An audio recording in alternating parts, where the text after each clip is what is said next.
because my cramps are really bad. So then I was like, oh, I'll go up around 12:30. I'm like, oh, do one more video.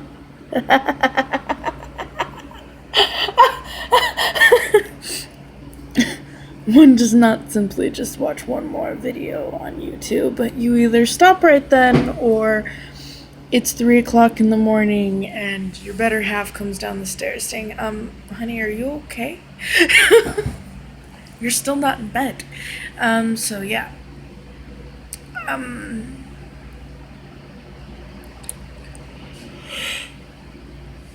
need to suck it up. So yeah. Don't watch that much YouTube.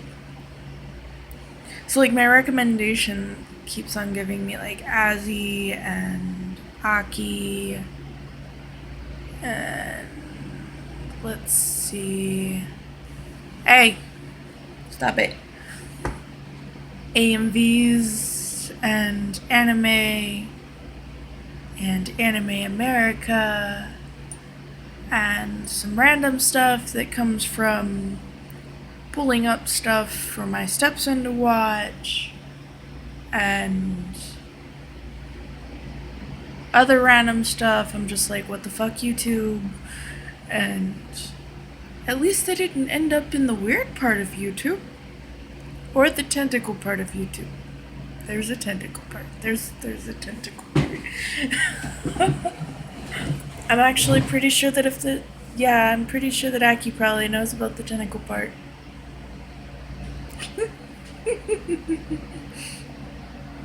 Oh god. You know, before I even knew what a tentacle monster was as a teenager, I was like 12 whenever I started to write this comic. And all the characters were their personalities were based on certain things, and conceptually, you know, there was a lot of symbolism in it. And I've started a concept for redrawing it. I've already filled in like plot holes, so it's probably a better story. It's not that much better because I didn't want to change it too much, but it was actually pretty important as a story because it was essentially the closest I will ever come to legitimately just sitting down and like saying this shit happened. So like the story literally starts off with a character who, I'm not gonna lie, I was doing OC. It was OC before OC was a thing. Except I didn't OC insert into someone else's work. I OC'd into my own. So the main character was very blatantly me. And the main villain was very blatantly, if you understood anything deeply about my grandmother, her. It looked nothing like her. And I actually had to do this. And I never let my grandmother see the part of it where it was basically revealed that this was the same person, you know, as the character's grandmother, because I was super paranoid about it. And my grandmother, anytime she even vaguely, like, because the character would say things that she had said to me, but couldn't admit that she said in front of anybody, she would, like, suspect. And so I would just, you know, play it off that it's just a story. So it actually got very fantastical to like cover up a lot of the stuff that I was writing, and a lot of I couldn't let her know what the symbolism was.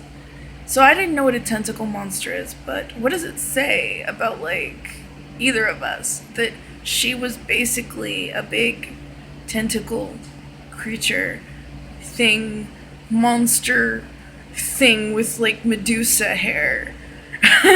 She was like the monster of all monsters. Whenever you broke away, like her fleshy outer coating. Yeah. And, you know, basically she would like orchestrate the destruction of you know, she did in the comic exactly what she did to my dad and my mom, respectively. And except it was like the methods were different. Like how they died was different. It was tweaked. It couldn't be exactly the same, otherwise my grandmother would have freaked. She already freaked because I wrote spotty fan fictions, very bad spotty fan fictions, and she found out that I was just reading them, and she freaked out. And I feel like she suspected, but and I was threatened. My grandfather knew that I had a Yahoo account. My grandmother did not. I no longer have that same Yahoo account, but I remember what my email was. So yeah, that's pretty bad. I haven't had access to that in years. After an incident whenever I was 16, whenever one of my readers legit tracked me down, I actually I left. Like I've it was a long time before I could even admit that that was me. And that essentially speaking the English version of that name, because that was my best, it was basically using English spelling for Japanese words. Um, it was the same name without the number at the end, because the English version was, I don't know why, I don't, it was a thing. I guess it's because despite the fact that I started writing this younger, I wrote the character older. And this itself was actually pretty symbolic because I didn't relate to anybody my own age.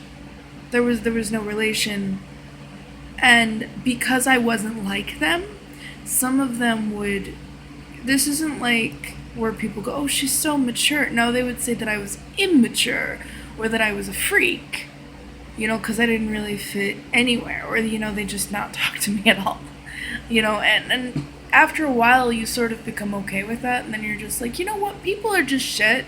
I'm gonna go over here with my books. My books aren't shit.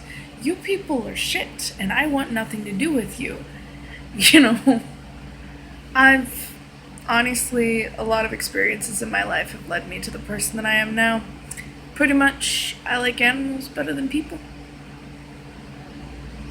There are certain people that are important to me. Absolutely. And I wouldn't be here without them. Especially after I lost the boys.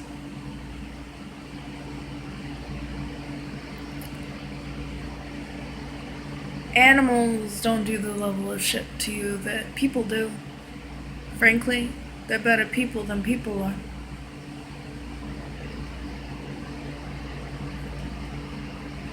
Like cats.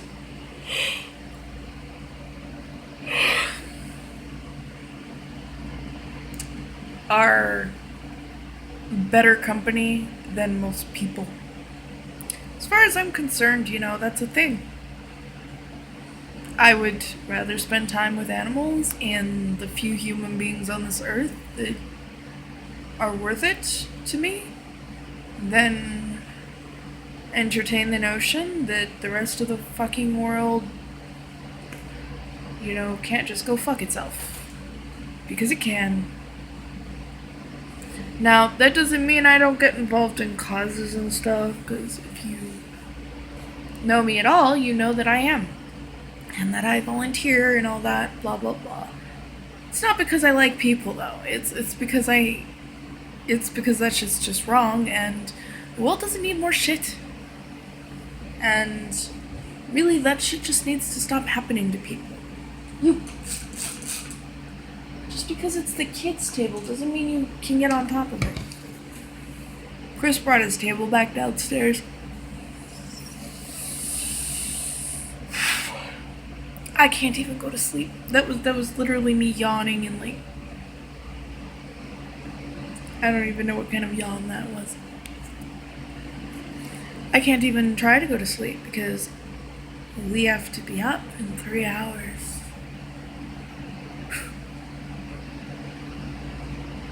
I feel like I'm gonna need that cup of coffee that's like, what, sleep? It was one of the videos, one of the many videos I watched, where the picture essentially is this coffee shop did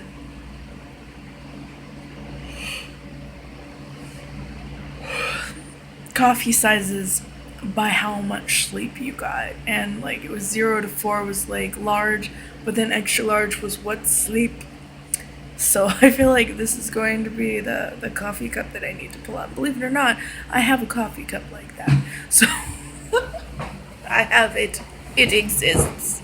It does not say what sleep though. I feel like I need to add that to it. Why is this? Ah, I win. So yes.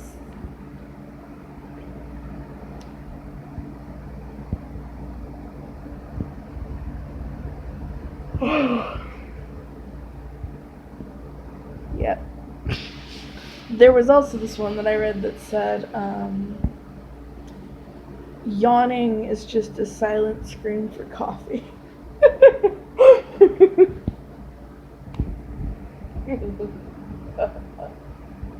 Yes. It's really not, but yes. Technically, it's because, your body's trying to get a clear, like, breath of air. It's like, hey, you're not breathing enough. Maybe you're breathing too shallow or something. It's really just an attempt to, like, bring in more oxygen. But you do it more whenever you're tired. And there's, like, this psychological thing that happens whenever you see someone else do it. So, anyway, I'm just gonna go with that because I like that explanation better. I know the scientific explanation, but I like that one better, and I feel like if you see me yawning, it's a silent scream for coffee.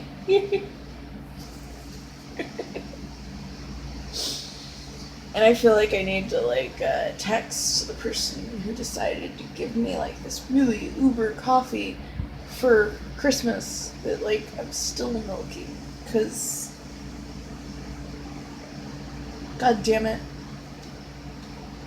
They got this shit from Fashion Square Mall. This is where they, like, have a Gucci store and shit. The sort of thing that I'm never going to shop there. Frankly. No, that's never going to happen.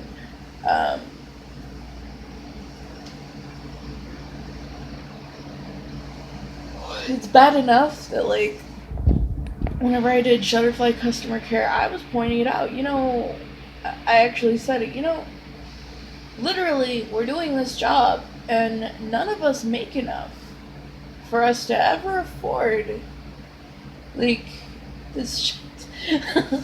Like, you might be able to afford certain things, but most of the stuff that they sell, you're like, I don't make enough money to pay my bills and buy all this shit. It's good shit, but, I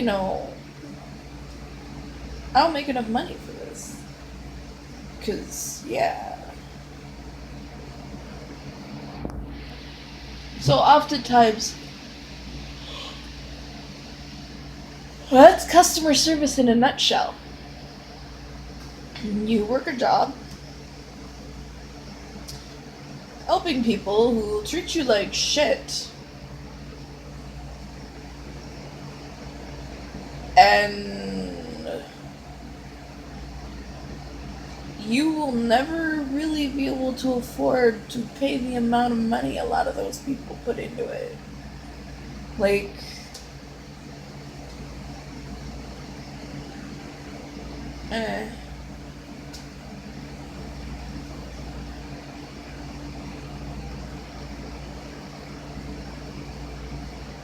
If you've ever worked that one though, it can get particularly, like, exhausting. with some of the customers that have been there a while, because it used to be different in that the worse they treated you and the more of a tantrum the customers threw, the more stuff that they would just give them. So, like, a lot of the customers were pretty much just trained almost to just abuse customer service to get free stuff. So, you still run into that like years later. Where there are customers that are still trying to figure out how to get all that free stuff and are still like abusing customer service and dropping hints that the stuff that they want that doesn't exist anymore. Like, there's stuff that you can do, but it's there's a limit to that stuff, and it's a healthy limit. It's still more than most companies will do. I mean, they're pretty good to their customers. The thing of it is that they're not so much so. It's like if you're, I don't know what it's like if you work directly for the company, but I was basically paid minimum wage to sit in a chair and help people. While some of it was enjoyable, I also got really sick because call center environment sucks. Um, there were so many technical issues. They didn't get my shit fixed. So I couldn't even all those real quick questions that you can ask people using the system. I couldn't do that, and for some reason nobody in actual management seemed to think that this was a problem. Like, what do you need to be asking? Just raise your hand. Okay, yeah, raise my hand, keep on putting people on hold, it affects my numbers, and while they say, oh, it doesn't matter, it really does. And then, I just kept on getting sick. I ended up, instead of being able to do that, I was ending up sharing my headset with supervisors who were sick as shit. And my immune system is shit. And I ended up in this downward spiral. By the time this was done, I was, still sick a month afterwards, after leaving. After being laid off, basically. And they were like, oh, we're not firing you, we're laying you off. Either way, it means I have no paycheck. We invite you to apply back, and I had to think about this. But I know somebody who still works there, and there's some stuff that goes on. And I'm like, do I want to go through this? Because the lady who stood up and talked about the paycheck, I'd believe it. Because he was told that the pay would be different than it was whenever he went to another program. It turned out to only be the pay for if he worked 2 12-hour shifts, and I think the other one was a 13? Was it 2 13-hour shifts and a 12 or something? And I was like, no. He's like, yeah, that's what I said. No. They'll pay me more an hour, but no. What you have to understand is that customer service is extremely stressful, and you have to know your limits.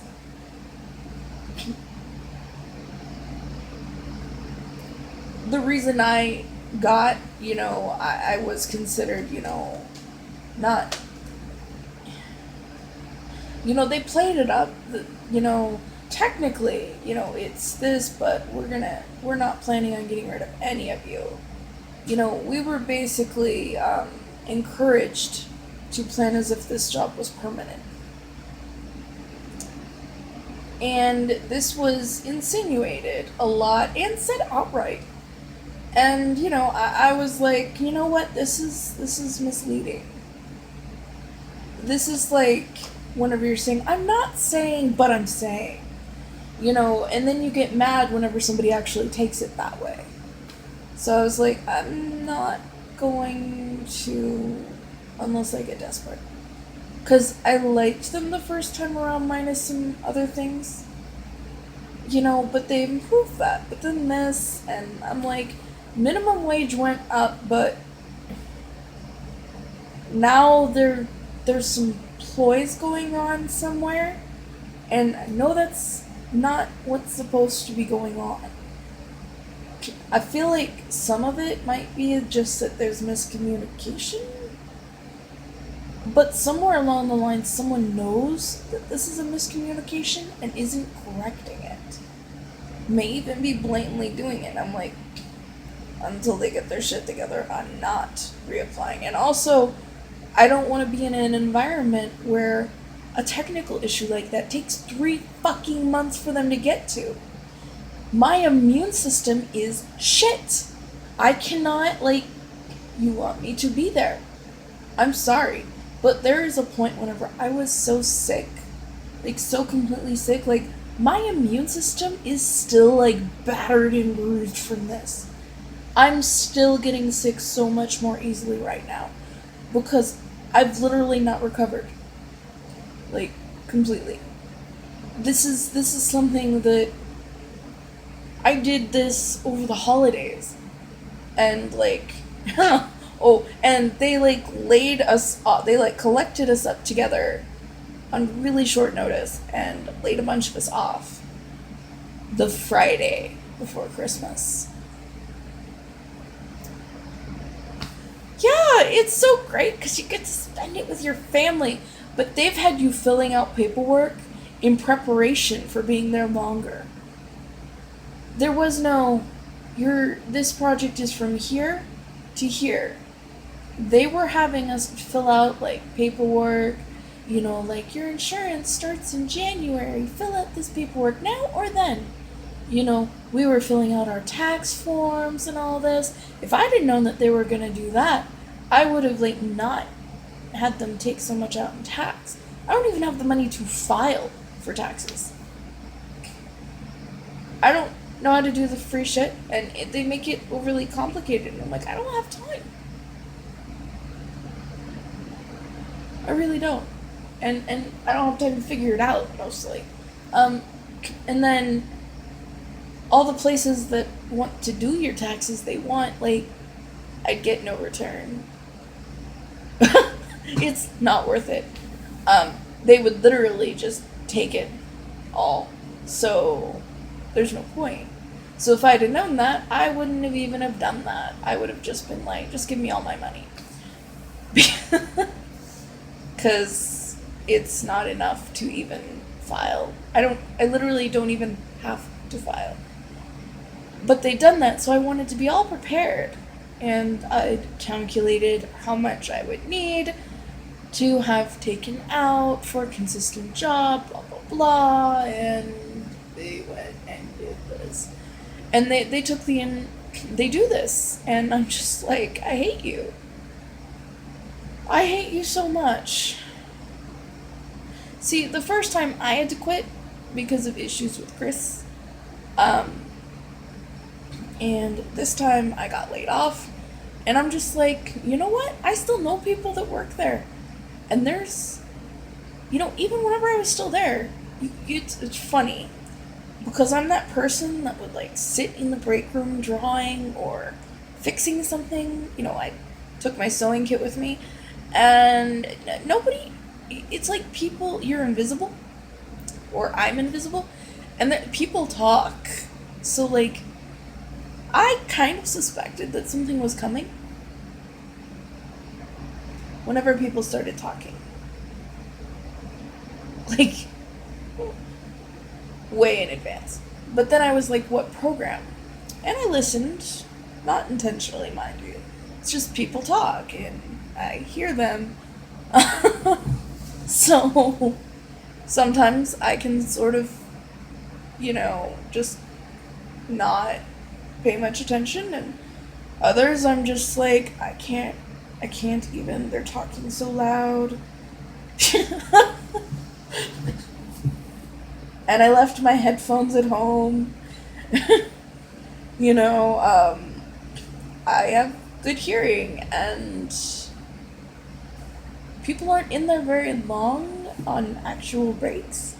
But like, you get there early and you show up. But the thing of it is that even if it's just behind a desk, I feel like there's like no appreciation for the fact that you are taking calls from people who are often very angry. And it's often very understandable why they're angry. Most of people's stuff comes out good, but if it doesn't, that's who you call. If there's any sort of problem, they call customer care. And there was some next level shit going on in, I guess, some of the chat stuff and some other stuff, and it was some next level shit. Like, what is even going on here? And then there was the fact that, like, I literally realized, like, near the end that there was something that I had been doing wrong in one thing. But I hadn't been able to find that out because I literally, like, was just told to basically wing it whenever I tried to ask earlier on. So I fixed it. But then I had to, like, endure commentary about how I'd had the sick days that I had. I'm like, well, I'm literally coming in sick. The sick days that I had I was so sick, like, there would have been no working. Like, there were days I lost my voice, where, like, I was literally at work puking. Like, I had to get up constantly and puke and all this stuff. And going back to my desk, and, okay, the type of shit going on at home, it's like worse than that. If I'm not coming into work, it's worse than that. It's like, if I'm telling you that, like, I'm puking so violently, I temporarily get my voice. There was one time Jean had to call in for me. Because I didn't even, like, have a short period of time where I got my voice back.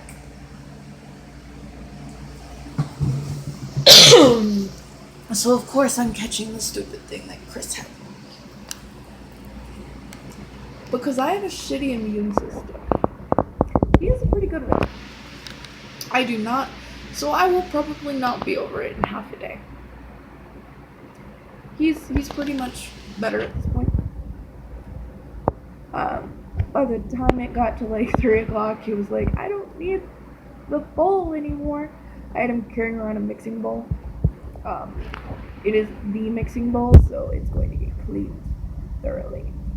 But it was plastic, and it's the best one to use for that. So, yeah, it was the puke bowl. In case he couldn't get to the bathroom fast enough. But he went from puking up even water to being okay and fine, and then wanting some heavier stuff. Kept it kind of on the light side, just be on the safe side, but yeah, he's better. And I already know that this is going to be hell for me. Because the cramps that have kept me downstairs aren't even period cramps. Oh no, there's those too. But I get sick often enough, I know what this feels like. I have a shitty immune system. But I compensate as much as possible for it. Without somehow making the fact that I also have an autoimmune disorder any worse. Yeah.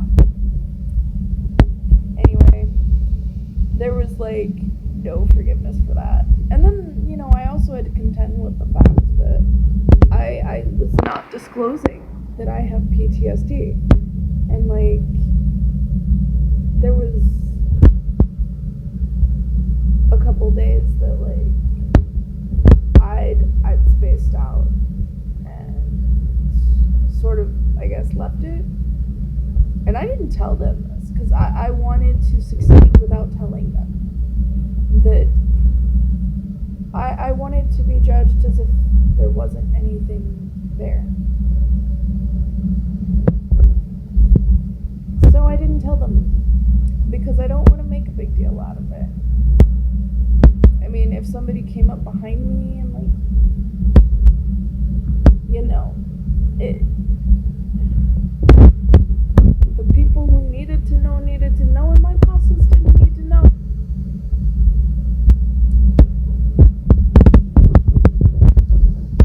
But yeah, there just wasn't a situation where they needed to know. But yeah.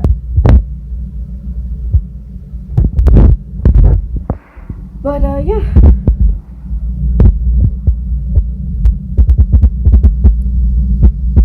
That was, yeah. I'm of sound mind. I just have flashbacks and deal with extra crap.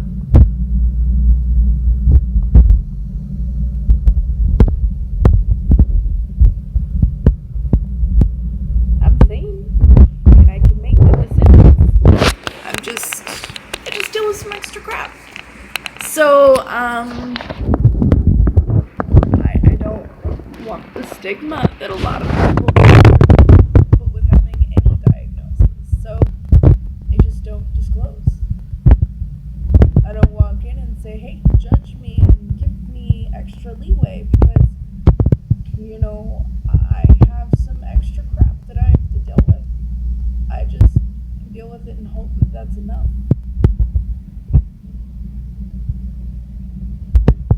Sometimes it is. Sometimes,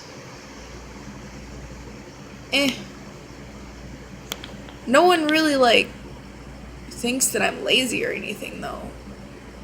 Well, unless they, think that I was faking being sick and just didn't come in, because there are people that do that, but I've never been that person.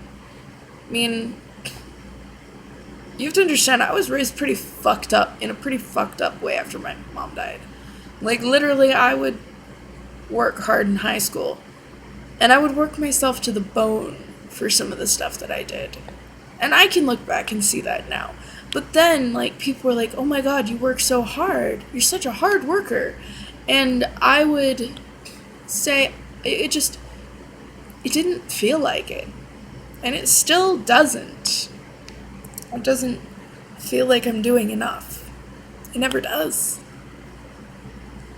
And, that's just something I have to live with. So anyway, I'm already starting to, get the frog in the throat and whatnot, because, of course.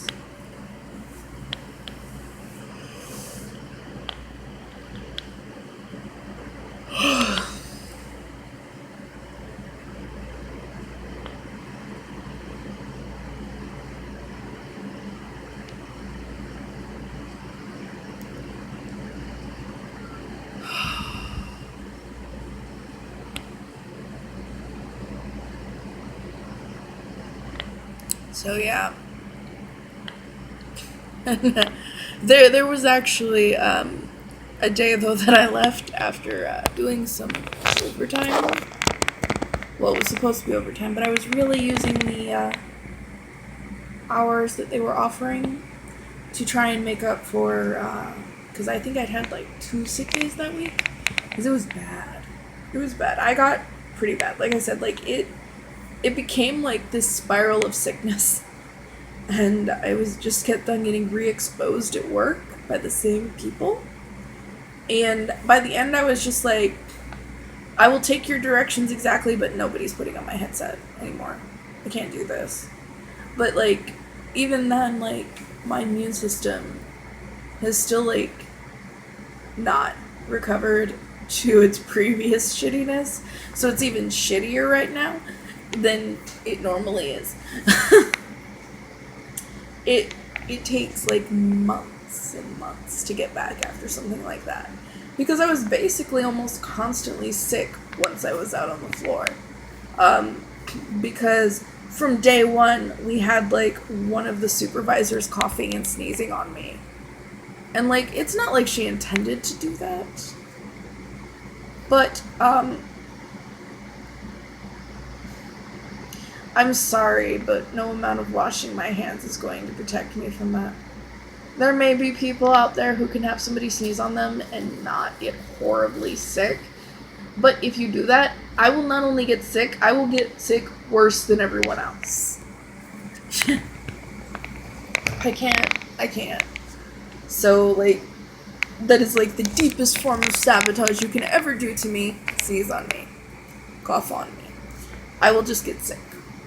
I will get horribly sick. And that's what happened. So, like, I just ended up being sick most of the time. And, like, and then I had to endure, like, commentary. I'm like, seriously? Seriously. With as sick as I still came in, we're going to have this conversation.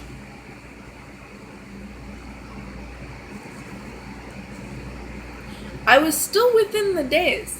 Like, it's not like I, like, took more days than you were allowed to. I'm pretty sure 1 month I cut it close, but I was still, like, a day under, I think. And, like, I was actually stressing about this. Not because I thought that this was coming, like, where they were gonna lay us off, but because I was worried. Because I kept on getting sick. And I didn't want to, like, miss any more days. So next thing I know is we go from expecting to work the next week to being laid off. Like, straight up. There was no, you work from this time to this time. There was, yeah.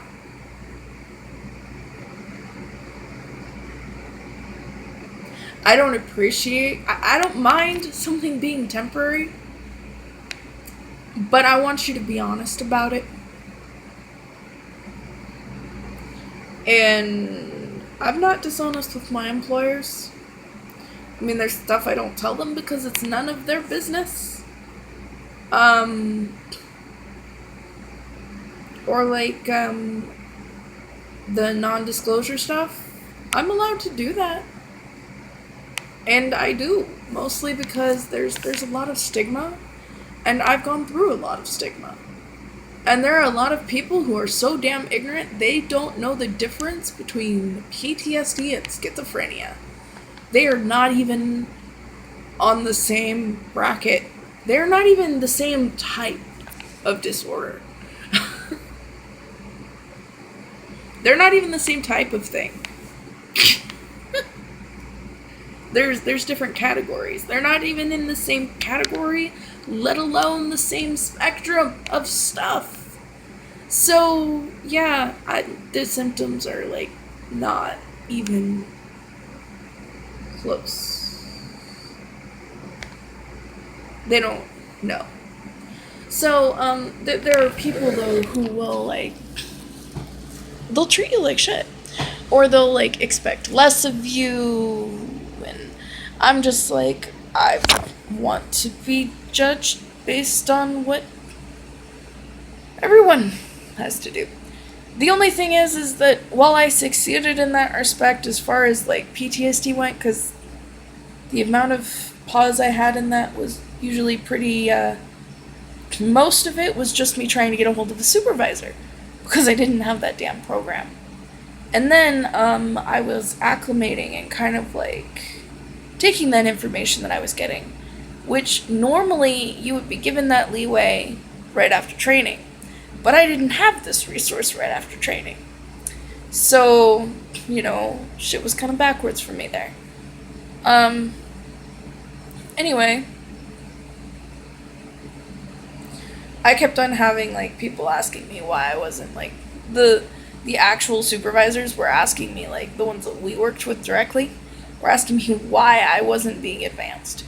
And I was telling them probably because I've got a couple sick days, like, here and there. Because I think at one point I had at least, like, one sick day every. I had consistently had sick days for, like, 2 months. And there was nothing that I could do about that. I could, like, temporarily sometimes get my voice to sound clear enough and be loud enough to make the call, but there was nothing I could do beyond that. Like, if I was going through, like, something bad enough that I couldn't come into work, it had to be bad. I wasn't, like, sitting there having a grand old time at home. I mean, I couldn't even, like, sit up in a chair long enough to, like, play the Xbox. So I couldn't even do that. I was in bed, sick as a dog. But, they don't really care. So, yeah. It's kind of life. I've just sort of resolved I'm trying not to end up working call centers so much.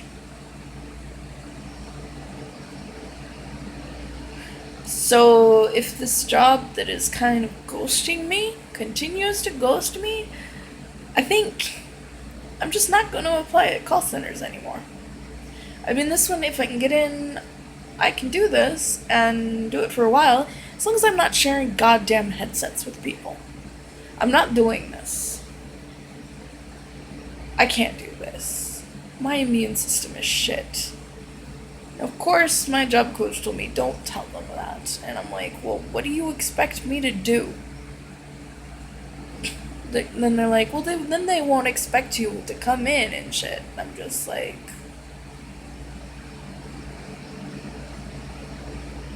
you realize I have a shitty immune system and, like, we need to, like, not share headsets and shit, and that there's an actual, like, set of things that needs to happen here, right? She's like, well, don't tell them anything you don't want to bring in doctor stuff for. And I'm like, no, I'm not dealing with my PCP right now. So, yeah. That's about how that went. I agreed with it just so that I wouldn't. Just because I didn't want to have to bring in paperwork for it. Because that means dealing with my PCP, and I still haven't found a new one. So I still have to deal with that mess of crap. Because they officially assigned me to a different doctor at the same place. Just to sort of get my shit out of her hands. The problem is that she runs it. So there is no simple solution to that. She was literally hijacking my appointments whenever she was still officially assigned to me. Whenever I was scheduling with other doctors there. Because you can schedule with other doctors at the same clinic with the insurance plan. So, yeah.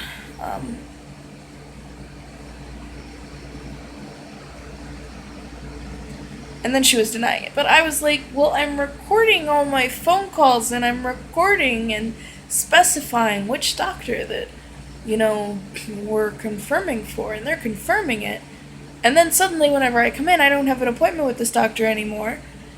And we have to wait like 3 hours. I'm not even joking. I can't make this shit up. 3 hours.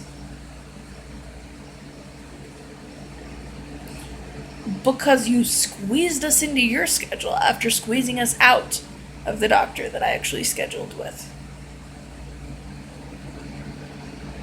She was hijacking my appointments. Like, there was this one doctor there that I liked. And, like, we were making actual headway. It is really hard for me to find a doctor that I like.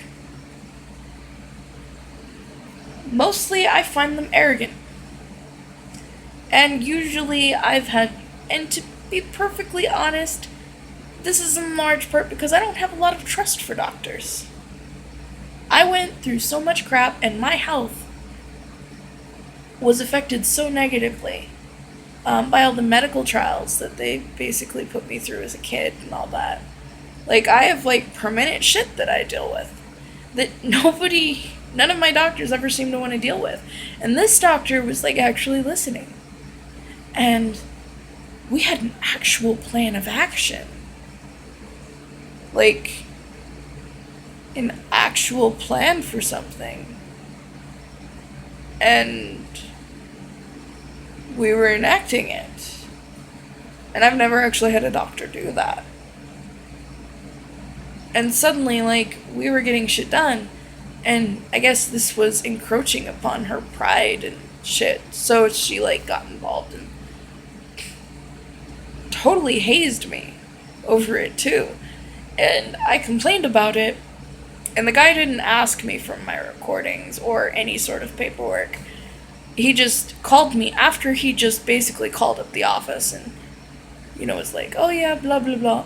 And I know for a fact he knows that he fucked up. Because I heard it in his voice whenever I specified about, like, how they put me down as Latina. Okay, they have me down as not Hispanic or Latino. And then they put me down as ethnicity Latino. And I'm just like, I'm not even a little bit Latina. Not even a little bit. There's a lot of things that we're mixed with, and that is not one of them. I'm sorry. Nothing against anyone who is, but my medical shit needs to have my medical shit. This is important. Like, even if they'd put down that I'm a little bit Jewish, the blood, not the religion,